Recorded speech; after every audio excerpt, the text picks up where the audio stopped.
Assalamualaikum warahmatullahi wabarakatuh. Kepada yang terhormat Ibu Rosi selaku dosen membimbing mata kuliah Teknologi Produksi Tanaman Tahunan serta teman-teman yang berbahagia. Puji syukur marilah kita panjatkan atas kehadirat Allah Subhanahu wa taala, atas rahmat berupa kesehatan dan selawat serta salam semoga tetap tercurahkan kepada Rasulullah SAW. Topik yang akan kita bicarakan mengenai pengaruh pupuk organik cair terhadap kelapa sawit. Topik yang kita akan bahas kali ini mengenai pengaruh pupuk organik cair terhadap kelapa sawit. Saya selaku moderator, Marifatul Adriana, akan membimbing jalannya presentasi kali ini. Sebelumnya, saya akan memperkenalkan anggota kelompok saya terlebih dahulu. Yang pertama, ada Muhammad Romi Raihan dengan NIM 2241 dan Cindia Meralis dengan NIM 188, Kita Paramita dengan NIM 094, dan Hasna dengan NIM 261. Yang pertama akan kita bahas mengenai latar belakang. Ketersediaan tanah yang subur untuk media pembibitan kini sangat terbatas sekali jumlahnya. Ketersediaan unsur hara yang rendah dapat menjadi salah satu faktor penghambat proses pembibitan dan pertumbuhan kelapa sawit. Pada proses pertumbuhan tanaman kelapa sawit, salah satu faktor penentunya adalah pemupukan. Pupuk yang sering digunakan pada tanaman kelapa sawit adalah pupuk anorganik. Dampak negatif dalam penggunaannya sendiri dapat berpengaruh buruk bagi alam, yaitu dengan menurunnya kesuburan tanah. Oleh karena itu, perlu dilakukan perbaikan kesuburan tanah dengan cara penggunaan pupuk organik pada tanah. Jenis pupuk organik sendiri ada dua, yaitu ada pupuk organik cair dan pupuk organik padat.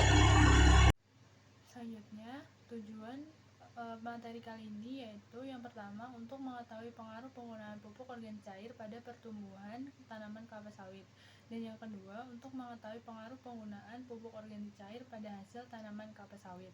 Selanjutnya, untuk hipotesis materi kali ini yaitu dengan penggunaan pupuk organik cair pada tanaman kelapa sawit akan ada pengaruh terhadap pertumbuhan dan hasil tanaman kelapa sawit.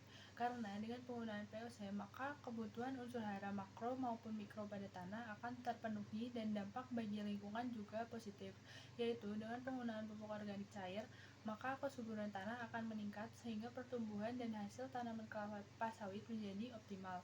Struktur ataupun kondisi tanah jauh akan terjaga kesehatannya. Selanjutnya, pengaruh pupuk organik cair terhadap pertumbuhan dan hasil tanaman kelapa sawit.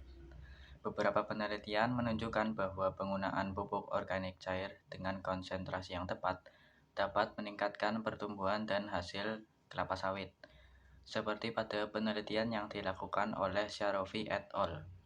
Yang menunjukkan bahwa pemberian urin sapi dengan konsentrasi 5% dapat memberikan pengaruh terhadap pertambahan jumlah kelapa sawit, bobot kering, dan serapan hara NPKCA dan Mg pada bibit kelapa sawit di pembibitan utama.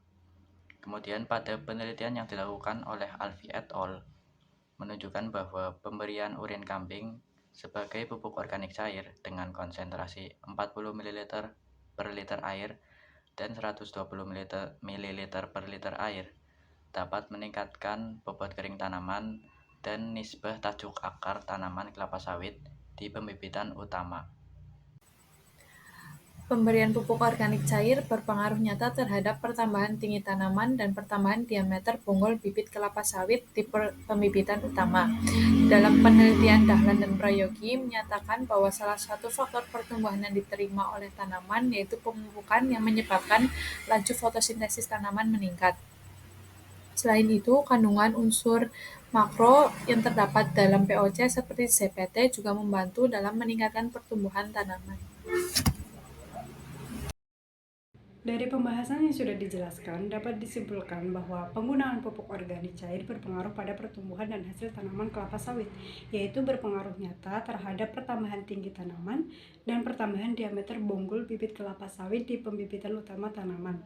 Beberapa faktor yang mempengaruhi pertumbuhan tanaman kelapa sawit diantaranya yaitu pemupukan yang menyebabkan laju fotosintesis meningkat, kandungan unsur makro, unsur hara, dan limbah cair dengan konsentrasi yang tepat.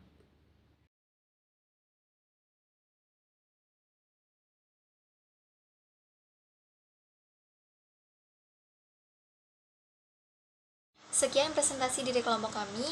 Apabila ada kekurangan atau salah kata mohon dimaafkan.